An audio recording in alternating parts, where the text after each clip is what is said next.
नेपाललाई सिंगापुर बनाइदिन्छु भन्ने मान्छे पनि देख्यौं। बालुवाटारबाट प्रकट हुँदा एसियाको माथि पुर्याइदिन्छु भन्ने पनि देख्यौं। चाइनाको रेल आउँछ काठमाडौँ पोखरादेखि लुम्बिनी, अनि कुस्मामा त स्टेसन हुन्छ। एमालेलाई भोट हाल्नुहोस्, घडेरी किन्नुहोस् भन्ने नेता पनि भेटिए। घर घरमा पेटक्क थिक्क ग्यास आउँछ।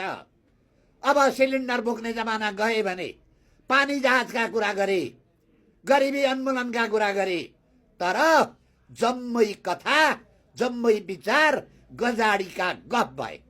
तैपनि नेपाली जनता अहिले पनि चेतेको छैन। संसारमा विदेशीले बनाइदिएको बाँधले देश विकास हुँदैन। देश बनाउनु पर्छ आफ्नै पाखुरीले। तर हाम्रो लोकतन्त्र गणतन्त्रका नामका व्यवस्थाले पाखुरा जति विदेश धकेल्छ। विदेशीले पठाएको रेमिटेन्स ल्याएर देश विकास हुँदैन। त्यसैले म अनुरोध गर्छु, अब नेपाली जनता सोचिनु पर्यो। देश जनतैले जोगाउनु पर्छ। अपराधीका पछाडि लागेर हुँदैन। जसले जे जानेको छ त्यही गर्छ। अपराधीले के जानेको हुन्छ? अपराध जानेको